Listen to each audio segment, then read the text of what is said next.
जय हिंद student, welcome back to Nazik education. Hope आप लोग सब ठीक होंगे और सेफ़ होंगे। सो आज हम लोग स्टार्ट कर रहे हैं हिंदी बाल भारती, जो कि 8 क्लास का है और उसका दूसरा आपको लेसन दिया गया है गीत, जिसके लेखक है सलाम बिन रज़ाक। ठीक है, तो ये हमारे 8 क्लास हिंदी है और इसके अंदर जितने भी क्वेश्चन दिए गए सारे क्वेश्चन के हम लोग आंसर देखने वाले, यानी कि पूरा का पूरा प्रश्नोत्तर देखने वाले, और ये हमारे महाराष्ट्र बोर्ड के सिलेबस का है। ठीक है, चलिए वीडियो को स्टार्ट करते हैं। और आप सबसे एक छोटी सी रिक्वेस्ट है कि वीडियो को शेयर करना और वीडियो को एंड तक देखना है। और एक और रिक्वेस्ट ये है कि जब भी वीडियोस आप देखने बैठते हैं मेरे, तो आप अपनी टेक्स्ट बुक हिंदी की, इसकी नोटबुक, पेन, पेंसिल, जो भी इसकी ज़रूरत की चीज़ें लिखने के लिए जो भी चाहिए वो सारी चीज़ें लेकर बैठा कीजिए। ठीक है, ताकि आपको उठने की ज़रूरत ना पड़े, वीडियो पॉज करके आप लोग लिख लें। ओके, तो सबसे पहले हमें दिया गया है सूचना के अनुसार कृतियाँ करो, संजाल पूर्ण करो।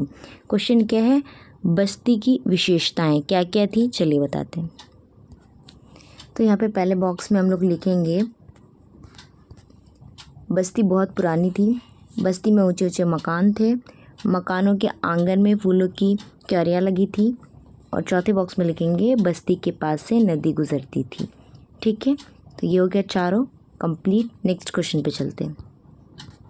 दूसरा क्वेश्चन है, उत्तर लिखो। पाठ में प्रयुक्त 2 हथियार कौन कौन से थे। तो यहाँ पहले बॉक्स में लिखेंगे तलवार, दूसरे में लिखेंगे बल्लम। दूसरा क्वेश्चन है, बस्ती वालों की उपेक्षा के बाद परी के मन में भाव कौन से थे, दुखी और उदास। ठीक है,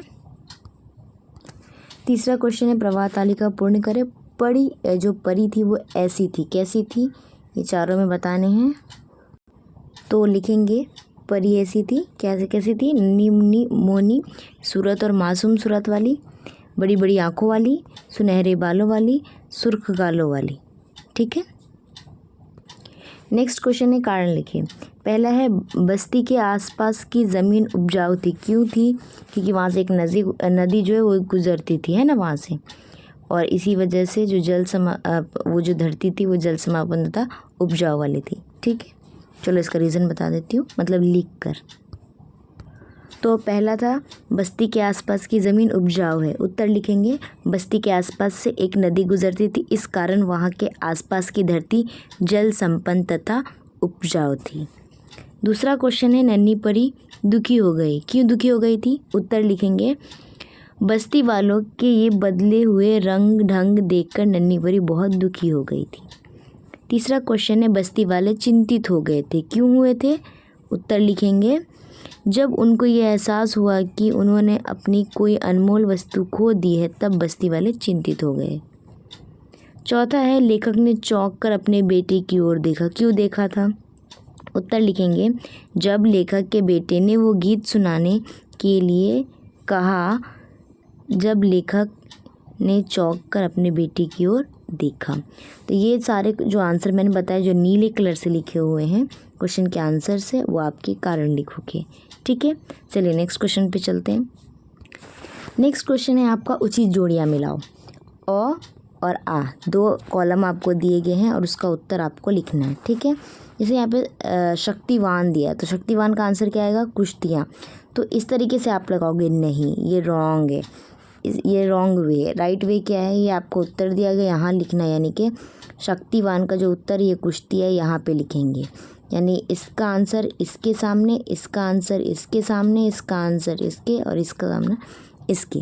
ठीक है, इस तरीके से जो आप ऐसे ऐसे ऐसे ऐसे जैसे जो भी मिलाते हो जोड़ियाँ, स्केल की मदद से, भले जैसे भी नहीं मिलाना, एग्ज़ाम में भी ऐसा नहीं करना है। ठीक है, वरना मार्क्स नहीं मिलेगा आपको। ओके, क्योंकि जो एग्ज़ामिनर होता है ना, वो चेक करने वाला होता है, वो आपसे ज़्यादा इंटेलिजेंट होता है। ठीक है, आप सोचते हो ऐसे ऐसे मिला देंगे तो उनको वो मार्क्स दे देगा, ऐसा नहीं होता है। अगर आपने उनको कंफ्यूज किया ना, तो वो आपको मार्क्स नहीं देंगे। ठीक है, तो आपको कंफ्यूज नहीं करना है। ठीक है, और अभी मैं जैसे जैसे आपको आंसर बताऊंगी, यानी इसका आंसर ये जो है वो यहाँ पर लिख कर बताऊंगी। ठीक है, इसका आंसर जो ये है वो यहाँ पे आएगा, इसका आंसर जो ये है वो यहाँ पे आएगा, जो इसका आंसर है वो ये इस तरीके से। ठीक है, चलो मैं लिख के बताती हूँ आपको। ओके, सो आंसर स्टार्ट करते हैं। तो सबसे पहले जो शक्तिवान है उसका उत्तर लिखेंगे कुश्तियाँ, सावन का आएगा झूले, मौसम का आएगा बहुरूपिया, और दावत का आएगा सिलसिला। ठीक है, जो आपको यहाँ दिया गया था उसी में से हमने उत्तर लिखा है। ठीक है, तो ये आपके आंसर है, लिख लीजिए। नेक्स्ट क्वेश्चन पे चलते हैं। नेक्स्ट क्वेश्चन दिया गया है, कहानी में उल्लेखित परी का वर्णन कीजिए, यानी उसकी जो वर्णन किस तरीके से बताई गई है, इंट्रोडक्शन, वो आपको बताना है। ठीक है, तो मैं सोच रही हूँ इसका आंसर आपकी ना जो टेक्स्ट बुक के अंदर जो लेसन है ना उसी के अंदर से बताती हूँ, है ना, गीत के अंदर से, क्योंकि मैं खुद का आंसर दूंगी थोड़ा सा डिफरेंस होगा, फिर आप डाउट में भी रह जाते हो। तो उससे अच्छा है कि आपकी बुक का ही टिकिंग करवा दिया जाए ताकि आप अच्छे से पढ़ भी सको। ठीक है, यहाँ पे जो शुरुआत में लिखा है कहते हैं, इसको नहीं लिखना है, यानी इसको मैंने भी हटा दिया। ठीक है, उत्तर कहाँ से स्टार्ट होगा, उत्तर यहाँ से स्टार्ट होगा। इसका उत्तर लिखेंगे, बस्ती के पास ही एक घने पेड़ पर एक परी रहती थी, नन्ही मुन्नी मोहनी सूरत और मासूम सूरत वाली, बड़ी बड़ी आँखों वाली, सुनहरे बालों वाली और सुर्ख गालों वाली। परी गाँव वालों पर बहुत मेहरबान थी।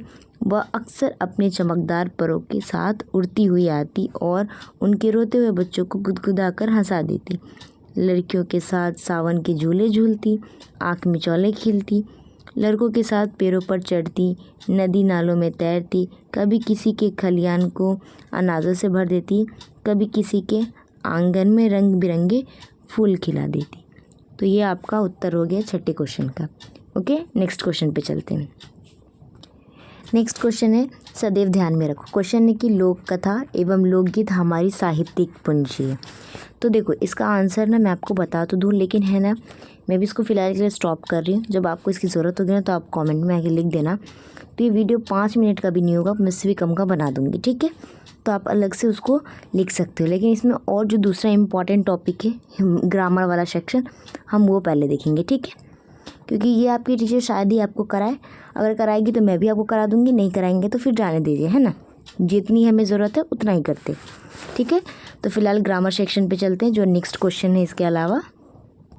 ओके, तो नेक्स्ट क्वेश्चन है भाषा बिंदु से, यानी कि ग्रामर सेक्शन है पूरा का पूरा हमारा। ठीक है, क्वेश्चन क्या है, चौखट में दिए गए मुहावरे कहावतों को वाक्यों में प्रयोग करो और विकारी शब्द लिखो। ठीक है, यहाँ पे दिखाया गया विकारी शब्द बताना है आपको।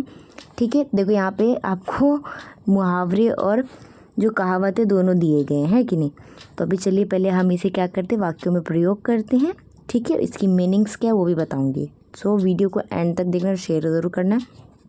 ओके, तो सबसे पहले है बहती गंगा में हाथ धोना। इसका मतलब होता है अप्रत्याशित लाभ। वाक्य बनाएंगे, तुम भी बहती गंगा में हाथ धो लो, आजकल तुम्हारे पिता जिलाधीश हैं। दूसरा है खोदा पहाड़ निकली चूहिया। इसका मतलब होता है कठिन परिश्रम का अल्प परिणाम। वाक्य लिखेंगे, दिन में 8-8 घंटे पढ़ाई करने के बाद भी नियत की दृढ़ श्रेणी में उत्तीर्ण होना खोदा पहाड़ निकली चूहिया जैसा है। उसके बाद है तीसरा क्वेश्चन, मतलब तीसरा जो मुहावरा है हमारा, घमंडी का सिर नीचा। तो इसका मतलब क्या होता है, घमंडी कभी सफलता नहीं प्राप्त कर पाते। वाक्य क्या लिखेंगे, पद्मिनी अपनी परीक्षा की, पद्मिनी या जो भी लिखना है वो लिख देना नाम। ठीक है, अपनी परीक्षा की तैयारी को लेकर बड़ी बड़ी बातें करता था। परीक्षा परिणाम आया तो पता चला कि वह अनुत्तीर्ण हो गया। सच है घमंडी का सिर नीचा होता है। चौथा लिखेंगे, चोरों की बरसात में अपनी अपनी होशियारी। इसका मतलब होता है अपने अपने सामान की रखवाली करना। वाक्य क्या लिखेंगे, यात्रा में हमें अपने सामान की रखवाली उसी प्रकार करनी चाहिए जैसे चोरों की बारात में चोर अपनी अपनी होशियारी दिखाते हैं। पांचवा है दाल में काला होना। इसका मतलब होता है शंका होना, शंका यानी कि शक होना। ठीक है, वाक्य क्या बनाएंगे, पुलिस धर्मेश के घर की तलाशी लेने आई, अवश्य दाल में कुछ काला है। छठा है कभी तोला कभी मासा। इसका समय हमेशा एक सा नहीं रहता। इसका मतलब है, ठीक है, यहाँ से अलग हो जाएगा, समय हमेशा एक सा नहीं रहता। वाक्य लिखेंगे, आजकल सब्जियों के भाव का चढ़ना उतरना कभी तोला कभी मासा की कहावत को चरित्र करता है। सातवां है एक अनार 100 बीमार। इसका मतलब है सीमित वस्तु चाहने वाले अधिक, यानी कि है चीज़ एक ही लेकिन चाहने वाले उसके 100 हैं। इसका मतलब यही है। तो यहाँ पे वही लिखा है ना, मतलब सीमित वस्तु चाहने वाले अधिक, सीमित वस्तु एक चाहने वाले अधिक, ये होगा। ठीक है, वाक्य लिखेंगे, सरकारी नौकरी पाने के लिए लाखों प्रमाण पत्र क्या है, हाँ, प्रार्थना पत्र देकर मन में यह कहावत याद आती है, एक अनार 100 बीमार। आठवां लिखेंगे, एक कान से सुनना उसे दूसरे कान से निकालना। इसका मतलब है बातों पर ध्यान ना देना। ठीक है, ये आप बिल्कुल वही करते हो जो आपकी टीचर क्लास में बोलती, एक कान से सुनते हो दूसरे कान से निकालते हो, है ना। अभी बोलो ना, आपकी बात भी ऐसे करेंगे। वाक्य में लिखेंगे अक्लमंद लोग चापलूसी की बातों एक कान से सुनते हैं तथा दूसरे कान से निकाल देते हैं। मुझे ना यहाँ पे वाक्य में क्या बनाना चाहिए था, जो विद्यार्थी शिक्षक की बात एक कान से सुनते और दूसरे कान से निकालते हैं, ये ज़्यादा फिट होगा आप लोगों पे, है ना। 9वां क्वेश्चन है, मतलब 9वां है, तू डाल डाल मैं पात पात। इसका मतलब है किसी भी हालत में पीछे ना रहना। इसका उत्तर लिखेंगे, मतलब वाक्य बनाएंगे। चोर हेलमेट लगाकर अपना चेहरा छुपा कर पुलिस को चुनौती देते हुए कहा, तू डाल डाल मैं पात पात। 10वां है, वह पानी मुल्तान गया, बीत जमाने पर वह चीज़ दोबारा नहीं मिलती, यानी कि वह पानी मुल्तान गया, तो इसका मतलब क्या है, समय बीत जाने पर वह चीज़ दोबारा नहीं मिलती। वाक्य क्या है, हर चीज़ एक निश्चित समय होती है, समय बीत जाने पर वह पानी मुल्तान गया, कहावत के अनुसार वह वस्तु दोबारा नहीं मिलती। 11वां है, छूछा कोई न पूछा, यानी कि इसका मतलब है आर्थिक रूप से विपन्न व्यक्ति को कोई नहीं पूछता। ये बिल्कुल सही बात है ना। देखो, अगर आपके पेरेंट्स के पास पैसे हैं तो सब रिश्तेदार आते हैं, सब आते हैं, लेकिन नहीं रहे तो फिर कोई नहीं, कोई पूछता भी नहीं कि तुम कैसे हो, क्या हो, नहीं हो, है ना। तो लोग चापलूसी करते जब आपके पास पैसा रहता है, नहीं रहता तो कोई नहीं, है ना। तो वाकई क्या बनाएंगे, कर्ज में डूबे रमन की स्थिति छूछा कोई न पूछे जैसी हो गई है। 12वां है, जाके पग नहीं फटी बिवाई वाक्य आने की पीर पर आई, तो इसका मतलब है सुखी व्यक्ति को दूसरे के दर्द का अनुभव नहीं होता। बिल्कुल सही बात है ये। और वाक्य क्या बनाएंगे, मोहन चांदी के चम्मच मुंह में लेकर पैदा हुआ, वह दूसरे को दुख क्या जाने सही है, जाके पग नहीं फटी बिवाई वह क्या जाने पीर पर आए। ये सही बात है ना, जिसके पास तकलीफ है उसे ही पता होती है। ओके, तो ये पूरा ना क्लीन करना पड़ेगा पहले तो मुझे, ठीक है। ये देखो 12वां इधर हो गया, उसके बाद 13वां इधर है, ठीक है। क्या है, जिसकी लाठी उसी की भैंस, तो इसका मतलब क्या है, ताकतवर व्यक्तियों की समाज में चलती है। वाक्य क्या बनाएंगे, अपनी ताकत के बल पर ही अमेरिका विश्व के मामले में अपनी चलाकर यह साबित कर देता है, जिसकी लाठी उसी की भैंस। 14 है, अपनी मुँह में मियाँ मिट्टू बनना, अपने मुँह मियाँ मिट्टू बनना या मियाँ मिट्टू होना, इसका मतलब क्या, अपनी बुराई स्वयं करना, यानी आपकी तारीफ खुद ही करना। वाक्य क्या बनाएंगे, मिस्टर निरुद्ध चौबे को जैसे ही अवसर मिलता है वे अपने मुंह में मिट्टू होने लगते हैं। 15वां बनाएंगे, घाव पर नमक छिड़कना। क्या बने, इसका मतलब क्या है, पहले का कष्ट और बढ़ा देना। वाक्य क्या है, सरकारी कर्मचारियों के हृदयहीन व्यवहार ने बेचारी विधवा के घाव पर नमक छिड़कने का काम किया। यह हार्श रियलिटी है हमारे इंडिया की। नाक पर मक्खी बैठने ना देना, 16वां जो है, इसका मतलब है इज्जत का ध्यान रखना।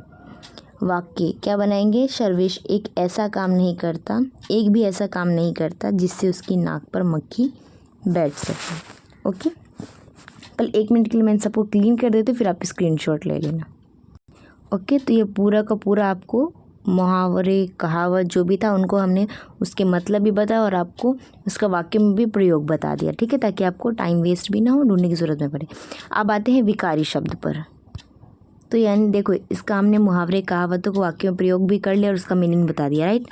अब विकारी शब्द भी इन्हीं का लिखना था, तो यहाँ पे 4 कॉलम बनाएंगे। सबसे पहले ऊपर लिखेंगे विकारी शब्द के भेद, जैसे मैं स्क्रीन पे आपको बॉक्स बना हुआ दिख रहा है ना, वैसे ही बनाना है। फिर एक को नाम देंगे संज्ञा, दूसरे को सर्वनाम, तीसरे को विशेषण और चौथे को क्रिया, ठीक है। सबसे पहले हम लोग संज्ञा का देखते हैं, ठीक है। गंगा, हाथ, पहाड़, चूहिया, सिर, चोर, बारात, होशियारी, दाल, तोला, मासा, कान, डाल, पात, पानी, मुल्तान, पाव, बिवाई, पीर, लाठी, भैंस, मुँह, मियाँ, नमक, घाव, नाक, मक्खी, ये सब संज्ञा में आ गया, ठीक है। सर्वनाम में क्या आएगा, अपनी, इस, उस, तू, मैं, वह, कोई, जाके, जिसकी, उसकी, अपने, ठीक है। अब आ गया विशेषण। विशेषण में क्या लिखेंगे, घमंडी, उसके बाद आ जाएगा घमंडी, नीचा, नीचा, काल, छूछा, पराई, मिट्ठू। क्रिया में क्या लिखेंगे, बहती, धोना, खोदा, निकली, सुनना, सुनना, निकालना, गया, पूछा, फटी, जाने, होने, होना, छिड़कना, बैठने देना, ठीक है। तो ये जो था हमने इसका दोनों ही कंप्लीट कर दिया, विकारी शब्द भी अब हो गया कंप्लीट। अब इसके नीचे एक और दिया गया विकारी शब्द, है ना। नेक्स्ट क्वेश्चन हमें दिया गया था कि विकारी शब्दों के भेद बताने, संज्ञा में भी सर्वनाम और विशेषण और क्रिया। ठीक है, तो अब संज्ञा में कौन कौन से, सर्वनाम में कौन कौन से, विशेषण में और कौन से, और क्रिया में कौन कौन से। ठीक है, चलिए बताते हैं और आप लिखेंगे। ओके, तो संज्ञा में लिखेंगे जातिवाचक संज्ञा, व्यक्तिवाचक संज्ञा, भाववाचक संज्ञा, द्रव्यवाचक संज्ञा, समूहवाचक संज्ञा। सर्वनाम में लिखेंगे पुरुषवाचक सर्वनाम, निश्चयवाचक सर्वनाम, अनिश्चयवाचक सर्वनाम, यानी कि इसके दोनों हैं अलग अलग। ठीक है, इसके बाद रहेगा निर्वाचक सर्वनाम, प्रश्नवाचक सर्वनाम, संबंधवाचक सर्वनाम। विशेषण में आता है गुणवाचक विशेषण, संख्यावाचक विशेषण। संख्यावाचक विशेषण के दो होते हैं, निश्चित और अनिश्चित। तो निश्चित संख्यावाचक विशेषण और अनिश्चित संख्यावाचक विशेषण। तीसरा है परिणामवाचक विशेषण, इसके भी दो हैं, निश्चित परिणामवाचक विशेषण और अनिश्चित परिणामवाचक विशेषण। और चौथा है सर्वनामिक विशेषण। उसके बाद आता है क्रिया, क्रिया में आ जाएगा सक्रमक क्रिया, आक्रमक क्रिया, संयुक्त क्रिया, मुख्य क्रिया, सहायक क्रिया, प्रेरणार्थक क्रिया। ठीक है, तो ये है विकारी शब्द के भेद। ठीक है, यानी कि आपका ये भी क्वेश्चन कंप्लीट हो गया। नेक्स्ट क्वेश्चन पे चलते हैं, जो आपको औपचारिक पत्र बोला है लिखने के लिए। ठीक है, चलिए इसको नेक्स्ट क्वेश्चन पे चलते हैं। यानी कि नेक्स्ट क्वेश्चन आपका उपयोजित लेखन से। क्वेश्चन क्या है, कोई साप्ताहिक पत्रिका अनियमित रूप में प्राप्त होने के कारण पत्रिका के संपादक को शिकायती पत्र निम्न प्रारूप में लिखो। पत्र का प्रारूप औपचारिक पत्र ये हमारा। ठीक है, तो इसके अंदर क्या क्या होना चाहिए, दिनांक, प्रति। ठीक है, विषय क्या है, संदर्भ में क्यों लिख रहे हो, कौन सा संदर्भ है, और महोदय, विशेष विशेषण, यानी कि आपका जो सब्जेक्ट क्या है, मकसद क्या है बोलने का वो। ठीक है, फिर नाम, पता और ईमेल आईडी। ठीक, चलिए मैं बता देती हूँ आपको इसका आंसर, ढूंढने की ज़रूरत नहीं है। ओके, तो ये हमारा आंसर है। ठीक है, चलिए देख लेते हैं। दिनांक लिखेंगे 12 अगस्त 2018। ठीक है, प्रति लिखेंगे संपादक नवभारत टाइम्स, बहादुर शाह जफर मार्ग, नई दिल्ली। विषय क्या लिखेंगे, साप्ताहिक पत्रिका सारिका का समय पर न प्राप्त होना, यानी कि उन्हें साप्ताहिक जो पत्रिका है उसे प्राप्त नहीं मिला टाइम पर, ये विषय है उसका हमारा। ठीक है, क्या लिखेंगे, सबसे पहले महोदय, आपके प्रेस द्वारा प्रकाशित साप्ताहिक पत्रिका सारिका का मैं ग्राहक हूँ। इस पत्रिका का वार्षिक शुल्क मैंने भर रखा है, फिर भी यह पत्रिका मुझे नियमित रूप से पढ़ने के लिए नहीं मिल पा रहा है या पा रही है।